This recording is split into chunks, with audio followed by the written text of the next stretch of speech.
বাজিদ বোস্তামি আল্লাহর ওলি সুলতানুল আরেফিন, ধরে গান সুবহানাল্লাহ। বাজিদ বোস্তামির জীবনে আমি পড়েছি, উনি সবসময় দাওয়াতের কাজে থাকতেন। দাওয়াত, আল্লাহ কোরআনে বলেছেন, ওয়ামান আহসানু কাওলাম মিম্মান দাআ ইলাল্লাহ ওয়া আমিলা সালিহান ওয়া ক্বালা ইন্নানি মিনাল মুসলিমিন। আল্লাহু আকবার। ওই ব্যক্তির চাইতে উত্তম কোনো ব্যক্তি নাই যে ব্যক্তি আল্লাহ রাস্তায় মানুষকে দাওয়াত দেয়। দাওয়াতের কাজ করা সহজ না কঠিন? যেরকম সহজ না কঠিন? সহজ।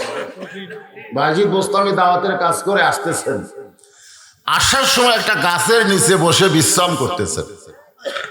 হঠাৎ তার চোখে ঘুম ধরে গেল। ইতিমধ্যে গাছে একটা পাখি ফল খাইতে খাইতে পায়খানা করছে। ওই পায়খানাটা বাজিদ বোস্তামের হাতের উপর পড়ছে। পাখি পায়খানা করার সঙ্গে সঙ্গে গরম লাগছে, এই পায়খানাটা গরম।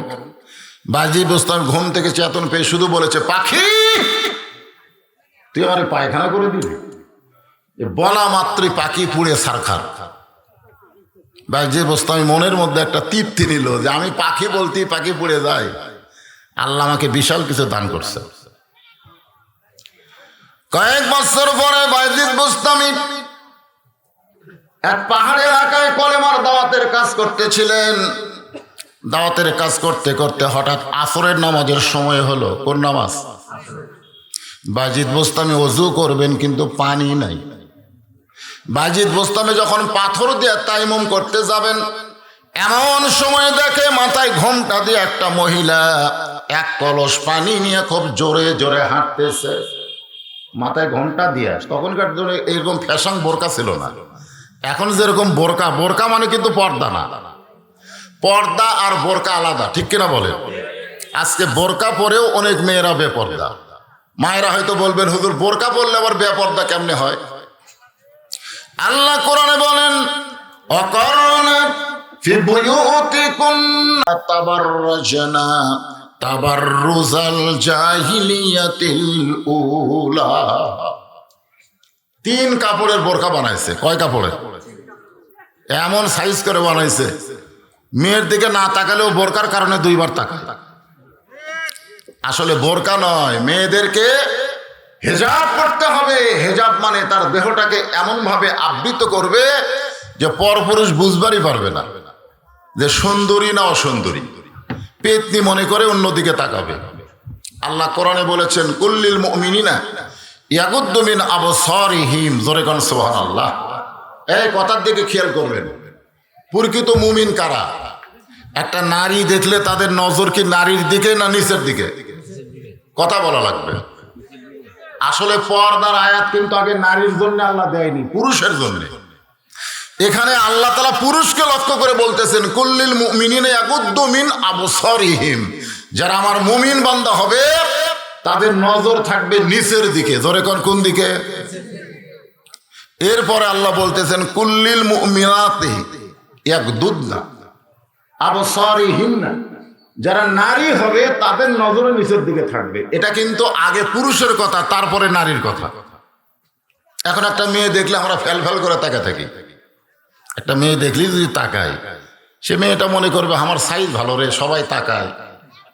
আর কেউ যদি না তাকায়, ওই মেয়েটা বেপরদা হয়ে রাস্তায় আসবে না, ড্রেসিং টেবিলের আয়নায় গিয়ে বলবে আমার সাইজ ভালো না। গোটা এলাকা ঘুরলাম, একটা মরদ মানুষ আমার দিকে তাকায় না। কথা কন, আমরা যদি না তাকাই এরা কি বেপরদা হবে? আজকে ওরা বেপরদা হয়ে সাজগোজ করে ঘোরার কারণ হলো আমরা পুরুষ। আমরা পুরুষেরা কুত্তার মতন ফেল ফেল করে তাকায় থাকি, আর ওরা পাগলি হয়ে ভুরু পেন ঠোঁট পেন বহু কিছু দিয়ে দিয়ে রাস্তায় আসে। আমার মা বোনদের কোনো দোষ নাই, দোষ হলো পুরুষের। ধরে কোন কথা ঠিক কিনা? মনে মনে খুশি, খুশি না বেজা? সারা জীবন বক্তারা আমাকে গাল দেয় রে, আর এই বক্তা এসে পুরুষদের ধরছে। আল্লাহ রাসূল বলেন, আদ-দায়ুসু লা ইয়াদখুলুল জান্নাত। দায়ুস কোনোদিন জান্নাতে যাবে না। সাহাবেরা বললেন, দায়ুস কোন নারী? আল্লাহর নবী বললেন, দায়ুস কোন নারী না, দায়ুস হলো ওই সকল পুরুষ মানুষ যাদের অধীনে নারীরা পর্দা করে না।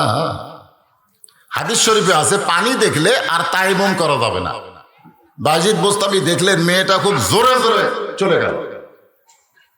বাজিদ বোস্তামি মেয়েটার পিছনে পিছনে রাস্তা নিল। মেয়েটা একটা পাহাড়ের পাশে ঝুবড়ি বাড়িতে ঢুকলো। বাজিদ বোস্তামি দরজায় গিয়ে বললেন, মা মারে, আমি আসরের নামাজ পড়বো মা, তাইমুম করতে গিয়ে তোমার কাকালে কলস ভরা পানি দেখলাম, আমার 1 লোটা পানি দাও, আমি একটু ওযু করে নামাজ পড়তে চাই। মেয়েটা কোনো কথা বলে না। বাজিদ আবার রাগ করে বললেন, মা আমি 1 লোটা পানি চাই, তুমি বাড়ির মধ্যে এখনই ঢুকলে, কথা কও না কেন? মেয়েটা মুখের মধ্যে আঙ্গুল দিয়ে বলে, বাজিদ এটা এমন ধমক দিও না, এটা পাখি মারা না, যে তোমার ধমকে পাখি মরবে, আমি সেই পাখি না।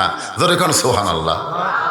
বাজিদ চমকে গেল যে কয়েক বছর আগে পাখি মারার ঘটনা এক আল্লাহ ছাড়া দুনিয়ার কেউ জানে না, আল্লাহ ছাড়া দুনিয়ার কেউ জানে না। আর আমার নাম বাজিদ, এই পাহাড়ের ঝুবড়ি ঘরের মেয়েটা কেমনে জানলো? বাজিদ বোস্তামি আশ্চর্য হয়ে গেলেন। আল্লাহর ওলি বাজিদ ওই ঝুবড়ি ঘরের দরজার মাটি দিয়া তাইমুম করে ওই জায়গায় 4 রাকাত আসরের নামাজ আদায় করলেন। আর দরজার কাছে বসে থেকে চিন্তা শুরু করলেন, আমার নাম বাজিদ, কয়েক বছর আগে পাখি মারার ঘটনা, এটা মেয়েটা কেমনে জানলো? এটা না জানা পর্যন্ত আমি দরজা ছাড়ব। মায়েরা শোনেন, একজন নারী আমলের গুণে কদ্দূর পর্যন্ত পৌঁছতে পারে, আবার একজন নারী কতটুকু খারাপি করতে পারে, এটা বাইজিদের জীবনে আছে। তিনি যখন হুজরাখানায় ঢুকলেন, হুজরাখানা পর্যন্ত পীরের দরবারে ঢুকলেন, ঢুকে তাকে মুরিদেরা জিকির করতেছে, নাউজুবিল্লাহ নাউজুবিল্লাহ নাউজুবিল্লাহ। বাইজিদ ধমক দেব, আফজালুজ জিকির লা ইলাহা ইল্লাল্লাহ, উত্তম জিকির হলো লা ইলাহা ইল্লাল্লাহ, তোমরা লা ইলাহা ইল্লাল্লাহ বাদ দিয়ে নাউজুবিল্লাহ জিকির করো। মুরিদগুলো বলতেছে, হুজুর আপনি শুনলেও নাউজুবিল্লাহ পড়বেন। বাজিদ বস্তা বলে, কি হয়েছে? বলে, বাগদাদের উত্তর সাইটে, বাগদাদ শহরের উত্তর এলাকায় একটা সুন্দরী মেয়ে, পরিমণি। সুন্দরী মেয়ে কি? পরিমণি। বাংলাদেশে একটা সুন্দরী আছে, মাঝে মধ্যে গামছা পরা ড্যান্স দেয়, এর নাম হলো পরিমণি। জোরেখানের নাম কি? ওইকে আসলে পরি। একটা সুন্দরী মেয়ে পরিমণি ঘর ভাড়া নিয়ে দেহ ব্যবসা করতেছে। আর ওই মেয়ের পাল্লায় পড়ে হাজার হাজার যুবক চরিত্র নষ্ট করতেছে। আপনাদের সাধু বাড়িতে একটা মেয়ে যদি খারাপ হয়, গোটা পাড়ার যুবকদের খারাপ করবে। জোরে কোনো কথা ঠিক কিনা? একটা মেয়ে যদি খারাপ হয়, বেশি মেয়ে খারাপ লাগে না, একটা খারাপ মেয়ের কারণে গোটা দেশও নষ্ট হয়ে যায়। জোরে কোনো কথা ঠিক কিনা? বেকায়দা, বেকায়দা। জোরে কোন কি কায়দা? বেকায়দা। বুঝতে পারতেছেন না? আমি টাঙ্গাইলে ওয়াজ করছি যে মেয়েরা যদি জোরে কথা বলে, ওই কথা শোনা পরপুরুষের জন্য জায়েজ নাই। মেয়েদের কথাও পর্দা। এই মায়েরা জোরে কথা বলবেন না, এই কথা যেই বলছি, এক মেয়ে একটা সিলতে আমারে দিছে, ওখানে লেখা আছে, হুজুর মেয়েরা জোরে কথা বললে পুরুষের জন্য শোনা যদি হারাম হয়, তাহলে বর্তমান প্রধানমন্ত্রী যখন ভাষণ দেয়, এই ভাষণ শোনা কি? আমি তো সিরিপ পায়ে চিন্তাত পড়ে গেলাম। এখন যদি আমি ডাইরেক্ট ফতুয়া দেই, তাহলে আমাকে আর যমুনা পার হওয়া লাগবে না, ওই পারে আমাকে গ্রেফতার করবে। ধরে কোন ঠিক কিনা? আমি চিন্তা করলাম কি বলা যায়। বর্তমান পরিবেশে সব কথা তো ডাইরেক্ট বলা যাচ্ছে না। এমন সময় আল্লাহর কোরআন বলতেছেন, উদউ ইলা সাবিলি রাব্বিকা বিল হিকমাহ মাউইজাতিল লিল হাসানা। জোরে বলেন সুবহানাল্লাহ। হুজুর ওই মেয়েটার পাল্লাত পড়ে হাজার হাজার যুবক চরিত্র নষ্ট করতেছে, আর এই কারণে আমরা নাউজুবিল্লাহ জিকির করতেছি। বাজিদ বোস্তামি বললেন, তোমরা যদি কোটি মুরিদ হও আর নাউজুবিল্লাহ যদি জিকির দিয়ে ফেনা তোলো, তারপরে ওই খারাপ মেয়েটার হাত থেকে যুবকদের বাঁচাবার পারবা না। আজকে আমরা নাউজুবিল্লাহ জিকির করি না। রাস্তায় একজন ডানায় পেশাব করতেছে, ওইটা দেখে মসজিদের ভিতরে এসে বলতেছে নাউজুবিল্লাহ, ছেলেগুলো এমন ফুল প্যান্ট পরে রে, আর বসবার পারে না। ফুট ভিলেজের মধ্যে ঢুকলে দেখবেন বসে তাকে পেশাব করার পেশাবখানায় নাই, সবগুলো দাঁড়ায় থাকে। ধরে কোন কথা ঠিক কিনা? সবগুলা খাড়া হয়ে মারা। আমি একদিন ঢুকে বসে থেকে পেশাব করবো। আমি বললাম, ক্যারি ভাই খুঁজি, আমি বসে থেকে পেশাব করবো, একটাও নাই কেন? বলে, হুজুর আপনি পায়খানা ঢোকেন। আর আমি পেশাব করবো, বলে বসে থেকে করলে পায়খানাতে করা লাগবে, আর খাড়া হয়ে করলে এটা মারেন। আপনারা বলেন দাঁড়ায় পেশাব করা এটা কি মানুষের চরিত্র না কুত্তের চরিত্র? কথা কন না কেন? আজকে ফুট ভিলেজ মানুষ থনি সবগুলা কুত্তে বানাছে, যে খাড়ায় আমার। এখন ওইটা দেখে যদি আমি নাউজুবিল্লাহ জিকির করি যে যুবকেরা সব নষ্ট হয়ে গেল, আমার দেখা দেখে আর একজন নাউজুবিল্লাহ করতেছে, এরকম 100 জন নাউজুবিল্লাহ জিকির করলো, ওই দাঁড়ানো যুবককে বসান যাবে? কি করা লাগবে? ওই যেখানে পেশাব করতেছে বিলাই যেমন ইন্দুর ধরে চুপি চুপি যায়, আর পিছনে গিয়ে নাউজুবিল্লাহ, ওই এত জোরে সেন টানবি চামড়া আটকে যাবে। জোরে কোন কথা ঠিক কিনা? কারণ যেখানে মারা লাগবে সেখানেই মারতে হবে। বাইজিদ বোস্তামি বললেন, আমার হুজরা খানার মধ্যে তোমরা নাউজুবিল্লাহর জিকির করে ফেনা তুললেও ওই খারাপ মেয়ের হাত থেকে যুবকদের বাঁচাবার পারবা না। মুরিদগুলো, হুজুর তাহলে কি করা লাগবে? বাইজিদ বোস্তামি বললেন, ওই খারাপ মেয়েটার কাছে যাওয়া লাগবে। কি করা লাগবে? সমস্ত মুরিদ কয় নাউজুবিল্লাহ। আপনি একজন ভালো মানুষ হয়ে খারাপ জায়গায় যাবেন কেন? আমাদের মতন আলেমরা যদি এমপিতে দাঁড়ায়, অনেকেই বলবে নাউজুবিল্লাহ, হুজুর আপনি কি গম চুরি করবেন? আপনি কি তেল চুরি করবেন? আপনি কেন চেয়ারম্যান? আপনি কেন এমপি? আরে বাংলাদেশে শোনেন, ভালো মানুষগুলো ভালো জায়গায় যাওয়া পারে নাই, এই জন্য খারাপ মানুষ গিয়ে ভালো জায়গায় খারাপ করতেছে। ধরে কোন কথা কর না কেন? হ্যাঁ, বাইজিদ বোস্তামি বললেন, ওই মেয়েটার কাছে যাইতে হবে। মুরিদগুলো বলে না, একজন বেশ্যা পতিতা মেয়ের কাছে ভালো মানুষ কোনোদিন যাবার পারবে? আমরা কিন্তু অনেক সময় বলি ছেলেকে, এই ছেলে খবরদার বেনামাজের সাথে মিশবি না, বেনামাজের সাথে মিশবি না, সুদখোরের বাড়ি যাবি না। এ কথা কিন্তু আমরা বলি। এই কথা হলো ইসলামের বাহিরের কথা। বরং বেনামাজির সঙ্গে মিশে ওরে নামাজি করতে হবে। জোরে কোন কথা ঠিক না? সুদখোরের বাড়িতে যাইয়া ওরে হালাল খোর বানাতে হবে। ওকে বুঝাতে হবে সুদের 1 টাকা খাওয়া মায়ের সঙ্গে 32 বার 42 বার জিনা করার পাপ, এর চাইতে বড় পাপ পৃথিবীতে আর নাই। মানুষ খুন করলেও আল্লাহ তওবা করলে মাফ করবে, কিন্তু সুদ যে বেটা খায় আর তওবা করলেও মাফ হবে না, যতক্ষণ পর্যন্ত যার কাছ থেকে সুদের টাকা খাসে ও ফেরত না দিবে। আমার কথা কি বুঝলেন? আপনাকে সাধু বাড়িতে কি সুদখোর আছে? যদি থাকে আজকে আপনারা বুঝালেন, যতই নামাজ পড়েন, রোজা করেন, তওবা করেন, মাফ হবে না যতক্ষণ পর্যন্ত যার কাছ থেকে যত টাকা সুদ নিয়েছেন তা বুঝে না দিয়ে তার কাছ থেকে মাফ না দেবেন, ততক্ষণ পর্যন্ত মাফ হওয়ার কোনো চান্স। এ কথা কন না কেন? একটু মনোযোগ দেন। তাহলে কি করা লাগবে? বেনামাজের সঙ্গে মিল দিয়া তারে নামাজি বানান লাগবে, হারাম খোরের সঙ্গে মিল দিয়া তাকে হালাল খোর বানাতে হবে। বাইজিদ বোস্তামি বললেন, তোমরা যদি কেউ না যাও, আগামীকাল আমি যাব ওই খারাপ মেয়েটার কাছে। মুরিদগুলো বলে, হুজুর জনগণ আপনার খারাপ বলবে যে আল্লাহর ওলি বাইজিদ বোস্তামি পতিতার ঘরে গেছে। বাইজিদ বোস্তামি বললেন, আমি একলা যাব না, আমার সঙ্গে 2টা পাওয়ার যাবে। পাওয়ার, আমি একলা যাব না, আমার সঙ্গে 2টা পাওয়ার যাবে। এক পাওয়ারের নাম হলো জায়নামাজ, আর এক পাওয়ারের নাম হলো আল্লাহর কোরআন। ধরে কারণ সুবহানাল্লাহ। খুব খেয়াল করবেন, আপনাকে মসজিদে জায়নামাজ আছে না নাই? জায়নামাজ না থাকলেও আপনি যেখানে নামাজ পড়তেছেন ওটাই জায়নামাজ। জায়নামাজের পাওয়ার কম না বেশি? আমাদের বগুড়াতে একজন রাজা ছিল, নাম হলো পশুরাম। রাজার নাম কি? ওই জায়গায় সুলতান বলকি মহিষ চড়াইছিল। এসে পশুরাম তো হিন্দু, ও বলতেছে মুসলমানের কোনো জায়গা নাই। পশুরাম বলল, রাজা সাহেব আমাকে খালি জায়নামাজের জায়গা দেন। তখন বলে, জায়নামাজ সেটা কি? বলে, লম্বা হলো 2.5 হাত, ওসার হলো 2 হাত। পশুরাম হাসে আর এটা একটা জায়গা হলো। ও জায়নামাজ বিছায়ে কোরআন থেকে তেলাওয়াত করতেছেন।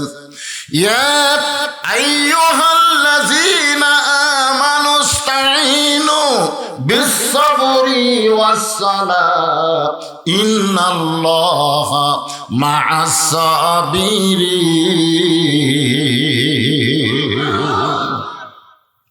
পরদিন সকালে বাইজিদ বোস্তামি ডান কান্দে যায় নামাজ আর কোরআন শরীফ এভাবে ডান বুকে ধরলেন। আমার দিকে তাকান, ডান কান্দে কি আর কোরআন শরীফ বুকে হিসেবে ধরলেন। ধরছেন কোনোদিন? কেরে যুবকারা সাধু বাড়ি ধরছেন? ঠেলা আছে, আসেন তো ধরেন। লা ইয়ামাসসুহু ইল্লাল মুতাহহারুন। তুমি ততক্ষণ পর্যন্ত স্পর্শ করতে পারবা না যতক্ষণ তুমি পবিত্র না হবা। যেই কোরআন ধরতে গেলে পবিত্র হতে হয়, সেই কোরআন যদি বাংলার জনগণ গ্রহণ করে, তুই আমি আবু জেহেল মার্কার নেতা বাংলার জমিনে কোনোদিন চান্স পাবে না। জোরে কোন কথা ঠিক কিনা? কারি কোরআনের ওয়াজ শোনে, খালি ওয়াজ ওয়াজটা আবু জেহেল শুনছে। আবু জেহেল 1 নম্বর শ্রোতা জানেন, কিন্তু শুনছে ঠিকই। স্বামী না অতান, আল্লাহ কোরআনে বলছে শুনতে হবে আমল করার নিয়ত। এখানে অনেক যুবক বসে আছে, মসজিদের উন্নয়ন করবে মাহফিল, মসজিদের জন্য টাকা তুললো, মসজিদ দোতলা করতেছে। জিজ্ঞাসা করা হয় দোতলা কেন? বলে এত মুসল্লি হয় হুজুর, জায়গা নাই একতলায়, এই জন্যই দোতলা। তো ফজরের খবর কি? এক কাতারে হয় না। জোহরের খবর কি? সব শেরপুরে গেছে। আসরের খবর কি? বুঝতেছেন না হুজুর, কাজ কামের দিন। মাগরিবের খবর কি? কয় এখনো আসেনি। এশার খবর কি? কয় ফজর তাই এশাও তাই। তো মসজিদের মধ্যে কয় কাতার? কয় 6 কাতার। তো এখন পর্যন্ত এক কাতারের মুসল্লি হয় না, তো দোতলা করবে কেন? তখন বলে হুজুর ওই যে জুম্মার দিন সবার শেষে আসা আগে যায়, ওই শালাকের জন্য দোতলা করা লাগতেছে। জুমার দিনে সবার শেষে আসা আগে যায়, ওরা কিন্তু মুসল্লি না, ওরা হলো শালা। ধরে কেন এরা কি? আমি তাও শালা বললাম। আল্লাহ বলেছে ফাওয়াইলুল লিল মুসাল্লিন, এরা মুসল্লি নয়, এরা মুসল্লি নামের ঠাট্টাকারী, তামাশাকারী। আল্লাহ কোরআনে বলেছেন ইজা নুদিয়া লিস-সালাহ মিয়াউমিল জুমআ ফাসআউ ইলা যিকরিল্লাহ। জুমার আযান হওয়ার সঙ্গে সঙ্গে দুনিয়ার সমস্ত কাজ কাম তোমার হারাম, একটাই মাত্র কাজ, তাড়াতাড়ি মসজিদে চলে যাও। এই হুকুম কি বক্তার না আল্লাহ? আর সব শেষে আসতেছে স্যান্ডেল পাওয়া দিয়া লুতুনের কাছে তোছে। যাওয়ার সময় লুতুন পাওয়া দিয়ে গেছে, ধরা পড়লে কয় বদল হচ্ছে ভাই, জীবনে কোনোদিন দেখলাম না তুই নতুন থুইয়া পুরাতন পাওয়া দিলি। সারা জীবন খালি পুরাতন থুইয়া নতুন নেওয়া, এটা বদল হওয়া? এরা হলো স্যান্ডেল চোরা। ধরে কোন কি চোরা? তাহলে আপনারা মসজিদের উন্নয়নে মাহফিল করতেছেন, ঠিক কিনা বলেন? দোতলা করবেন, মাশাআল্লাহ, আলহামদুলিল্লাহ। ফজরের খবর কি বাদান? আল্লাহ রাসূল বলেছেন ফজরের নামাজ কেউ যদি জামাতের সঙ্গে আদায় না করে, ও যদি 5 ওয়াক্ত নামাজও পড়ে, তারপরেও সে মুনাফিক হিসাবে আল্লাহর দরবারে চিহ্নিত হবে। ফজরের নামাজ জামাতে আদায় করা লাগবে। বেদার হচ্ছেন? নামাজের কথা কইছি, বেদার হচ্ছেন? বাইজিদ বোস্তামি কিন্তু আসরের নামাজ পড়ে দরজাত বসে আছে, মনে আছে? আমার নাম বাইজিদ। আর কয়েক বছর আগেকার পাকিবারের ঘটনা, যে খবর আল্লাহ ছাড়া কেউ জানে না, এই ধুবড়ি ঘরের মেয়েটা কেমনে জানলো রে, এটা না জানা পর্যন্ত আমি দরজা ছাড়বো। বাইজিদের বসে তুই কোন জায়গা? আর একবার যাচ্ছে বাইজিদ বুকের মধ্যে কোরআন শরীফ নিয়ে। মনে রাখবেন, আমি মায়েদের জন্য ওয়াজ করতেছি, মায়েদের ওয়াজ হয়নি তো। এরকম কোরআন শরীফ ধরছে। আমি আপনাদের সবাইকে অনুরোধ করি, এটা একটু ধরেন, এটা একটু ধরেন। আমার জামাই ওয়াজ করলো কাবার গিলাফ ধরা। কাবার গিলাফ ধরে কোটিবার যদি আপনি কাবার গিলাফ ধরেন কোনো লাভ হবে না। আল্লাহর কোরআন একবার ধরেন, আল্লাহ আপনাকে পবিত্র বানায় দিবে। সুবহানাল্লাহ বলেন। আমি 11 সালে হজ করবার গেছিলাম, আমার সঙ্গে খাজি প্রত্যেক পাকে একবার করে কাবা ধরে চুমা খায়। এরকম কাবা হাত দিয়ে আমাকে কয় হুজুর আপনি চুমা খাবেন না? আমি বললাম ভাই কাবার ধারত তো যাওয়া যাচ্ছে না, খালি ভিড় রে। আপনি বোঝেন না, খালি কুনা মারবেন আর সামনে যাবেন। আমি কইলাম তুই যাদের কুনা মারতেছিস তাদের চিনিস? বলে না চিনি না হুজুর। তো যার বুকত আঘাত দিয়ে তুই কাবা চুমা খালি, কাবা কোনটা আসল কহ? বলে হুজুর কাবা আসল কোনটা? একটাই কাবা। আরে পাগলা, একটাই কাবা। মদিনায় যখন রাসূল আসরের নামাজ পড়ে সাহাবীর দিকে মুখ ঘুরালেন, ওমর ফারুক বললেন, ইয়া রাসূলুল্লাহ, এতক্ষণ আপনি কাবার দিকে মুখ করে নামাজ পড়লেন, সালাম ফিরাইয়া কাবাকে পিছনে রেখে আমাদের দিকে মুখ করলেন। আল্লাহ রাসূল বললেন, এতক্ষণ এক পাথরের কাবার দিকে মুখ করে নামাজ পড়ছি, আর নামাজ শেষ করে হাজার হাজার কাবার দিকে আমি মুখ ঘুরাই। সমস্ত সাহাবারা বললেন, ইয়া রাসূলুল্লাহ, কাবা তো একটাই, তাহলে আবার হাজার হাজার কাবা কেমনে হলো? আল্লাহ রাসূল বললেন, ওই মক্কার কাবা একদিন দুনিয়াতে থাকবে, মসজিদ নববী দুনিয়াতে থাকবে, প্রধানমন্ত্রী 564 মসজিদ বানাইছে, এগুলো সব দুনিয়াতে থাকবে। তারপরে ইসরাফিল সংজ্ঞায় ফুৎকার দিবে, পৃথিবী কিয়ামত হয়ে যাবে। আর তোমাদের মতন একজন আল্লাহওয়ালা কাবা যতদিন দুনিয়াতে থাকবে, ইসরাফিল সংজ্ঞায় ফুৎকার দিলেও কিয়ামত হবে না। কারণ এক কাবার কারণে সেই কাবার ওই পাথরের কাবা না, আল্লাহওয়ালা কাবা যতদিন থাকবে ততদিন কিয়ামত হবে না। বলে কেন সুবহানাল্লাহ। এখন আল্লাহওয়ালা কাবা বানাইতে যে জিনিসটার দরকার তার নাম কি?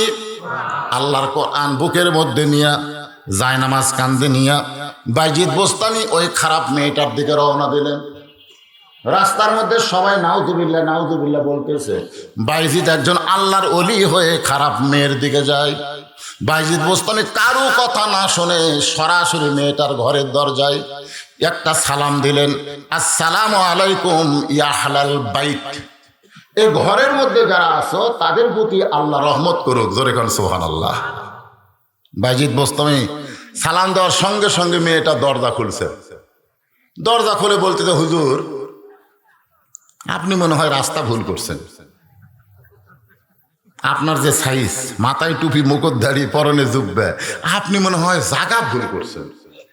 আপনি মসজিদ বাদ দিয়ে এই পতিতার মেয়ের ঘরের দরজা কেন? এখান থেকে প্রমাণ হলো খারাপ মেয়েরাও কিন্তু ভালো মানুষ চিনে। জোরে কোন কথা ঠিক কিনা? বিশ্বাস করেন, কোরআন আমার সামনে। আমি আমার গ্রামে যখন যাই একটা বেপর্দা মেয়ে দেখি না। তাই আমি এক ছেলেরে কইলাম, কে রে, আমাদের গ্রামে কি বেপর্দা নাই? আছে হুজুর, আগের থেকে বেশি। তা আমি দেখি না কেন? বলে আপনাকে দেখাই ওরা বাড়ির মধ্যে যায়। তা আপনি দেখবেন কেমন? আপনাকে দেখায় ওরা বাড়ির মধ্যে যায়, আপনি দেখবার চান্স পান না। বিশ্বাস করেন, এক বিয়ার অনুষ্ঠানে যাচ্ছি, ছেলের বাপ আগে মোবাইল করতেছে এই মেয়ের বাপকে, আমার সঙ্গে কিন্তু বদরশিদ আসতেছে, একটু পর্দার ব্যবস্থা করো। আমি যাই দেখলাম, মাশাআল্লাহ, খুব পর্দা। আমি বললাম, ভাই, আপনার ছেলেকে এমন জায়গায় বিয়ে করাচ্ছেন, খুব ভালো পরিবেশ, ভালো পর্দা আছে। সাইড থেকে একজন বলতে, হুজুর, আপনার কারণে। আমি বললাম, আমার কারণে কেন? বলে, আপনি বক্তা মানুষ, বেপর্দা দেখলে ওয়াজত করবেন, এই জন্য আগেই আর সাইজ আছে। তখন আমি বুকের থাবাতে বললাম, এরা কয় মরদ, মরদের কারণেই পর্দা হয়, হিজড়ার কারণে কোনোদিন পর্দা হয় না। তোমরা হলে হিজড়া আর আলেমরা হচ্ছে মরদ। জোরে কোন কথা ঠিক না? আপনি রাস্তা দিয়ে যাবেন, সাধু বাড়ি কন আর যেখানেই কন, বৌদিসি দেখলি মেয়েটা মাথার ঘোমটা দেয়, মরদ যাচ্ছে রে। আর প্যান্ট শার্ট আলা দেখলে, এই যে হিজড়া আমার ভাই রে, কাছে যায়। তার মানে বোঝা গেল খারাপ মেয়েরাও ভালো মানুষকে চিনে। বাইজিদ বোস্তামিকে মেয়েটা বলতেছে, আপনি মনে হয় রাস্তা ভুল করেছেন, জায়গা ভুল করেছেন, মসজিদ বাদ দিয়া এই পতিতার মেয়ের ঘরের দরজায়।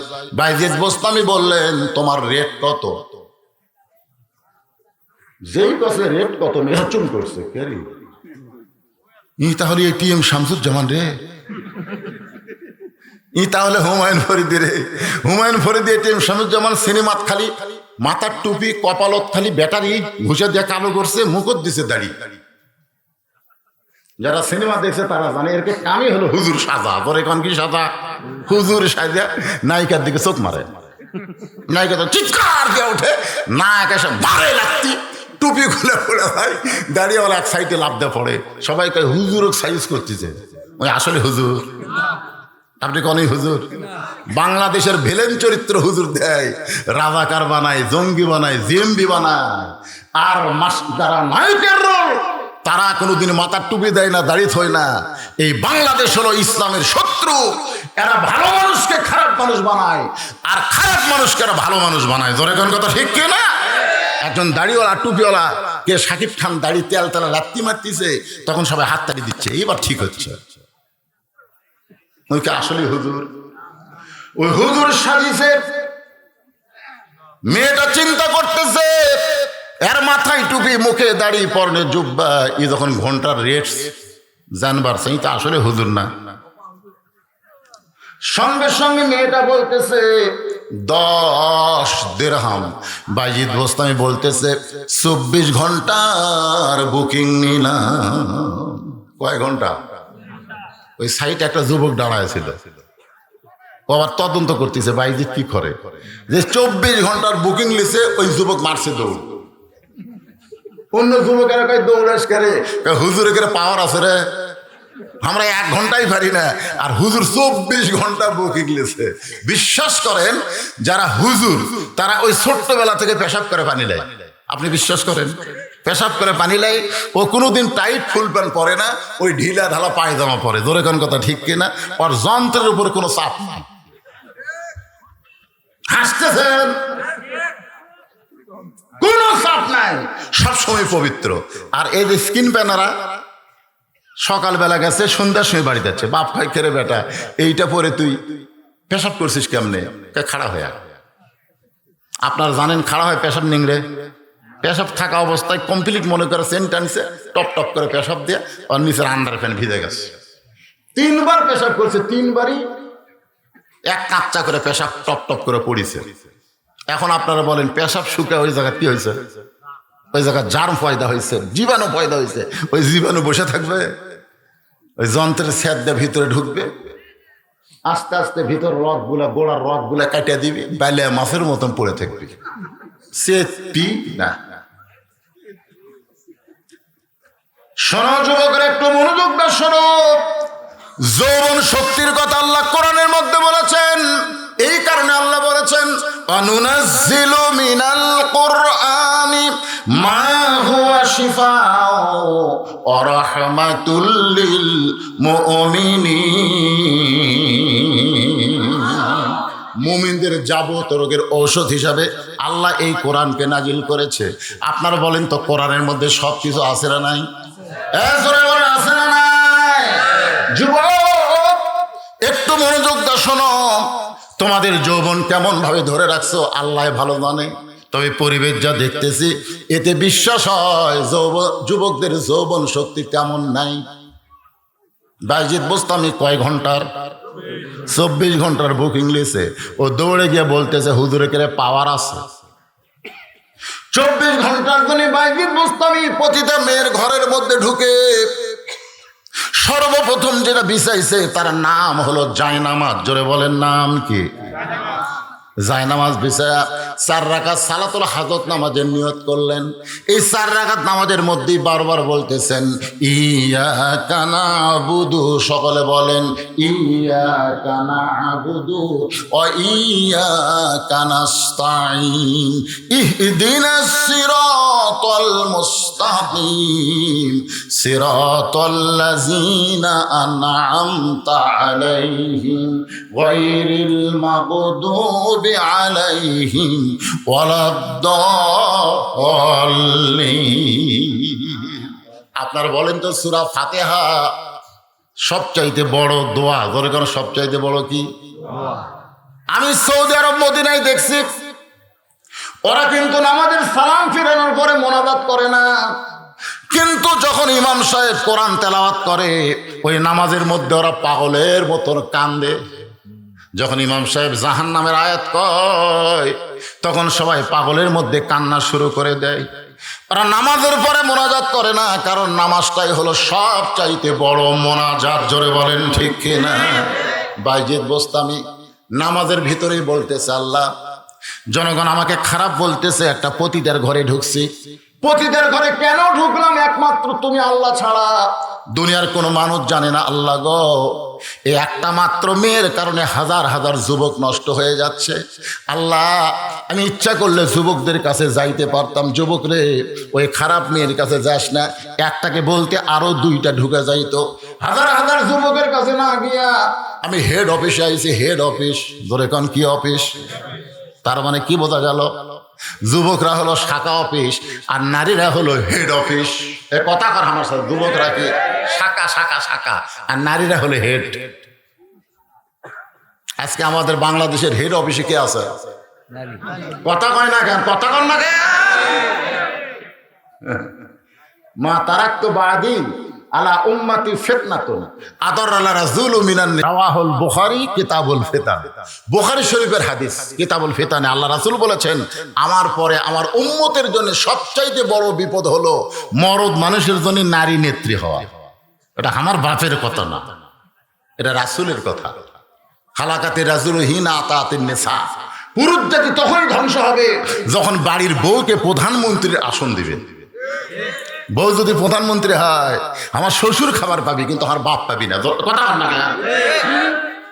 সোমবার দিন শ্বশুর আসবি আর বউ হওয়ার কান গরম করতেছে শনিবার। আব্বা আসবি, আব্বা দেশি মুরগি খায়, আব্বা ট্যাংরা খায়, আব্বা পক্তা খায়। আমি বললাম ঠিক আছে, যা খাবার চাই লিস্টি করে দে। আমি সব লিস্টি করে এনে দিলাম। আমার বউ দিকে সোমবার সকাল থেকে লাগছে, শ্বশুর আসবে দুপুরে, সকাল থেকে 500। শ্বশুর আসা মাত্রই মিষ্টি টিষ্টি দই মিষ্টি যা দিল, তারপরে দুপুরে যা খাওয়া ভাই, আমার শ্বশুর খাবারই পারতেছে না, তারপর আর এক টুকরা দেয়। আমার শ্বশুর রাগ করে, এই জন্যই তোর বাড়িতে আমি আসি না, এই জন্যই এত খাওয়া যায় কেন? আমি দূর থেকে দেখি আর আল্লাহ, মেয়েরা তার বাপকে কত ভালোবাসে, খাবার পারে না তারপরও দেয়। কিন্তু কয়েকদিন পরে দেখি আমার বাপ আমি দূর থেকে দেখি বিস্কুট খাচ্ছে, আর কিছুক্ষণ পরে এই লোক মুখের মধ্যে ঢুকে খায় আর মুখের মধ্যে লোক ঢুকে। আমি বললাম কে রে? তা আমি আস্তে আস্তে বাবার কাছে এসে সালাম দিলাম, আসসালামু আলাইকুম বাবা। বাবা সালামের উত্তর না দেয়, তুই ভালো বিস্কুট চোখে দেখিস না? কি বিস্কুট কিনে দেশ? খালি দাঁতের সাথে লাগা যায়। আমি একটা বিস্কুট নিয়ে মুখে দিলাম, মুখে দিয়ে দেখি ভাই, যে বিস্কুট পিঁপড়ে খাবি না, তেলা বোকা ধরবি না, ওই বিস্কুট আমার বাপক দিছে। তাহলে ওই প্রধানমন্ত্রীর বাপ যখন আসে তখন 13 আইটেম, আর প্রেসিডেন্টের বাপক দিছে কি বিস্কুট? বয়কা বিস্কুট। এখন আপনি কি করবেন? আল্লাহ বলতেছেন, লিয়াবলুয়াকুম আইয়ুকুম আহসানু আমালা। রে পুরুষ, তোমাকে পরীক্ষা করা হবে সুন্দর আমল। তোমার বউ তোমার শ্বশুরকে খিলায় কিন্তু তোমার বাপকে খাবার দেয় না। এখন সুন্দর আমল পুরুষের আছে না নাই? যখন আছে না নাই? সুন্দর আমল কি?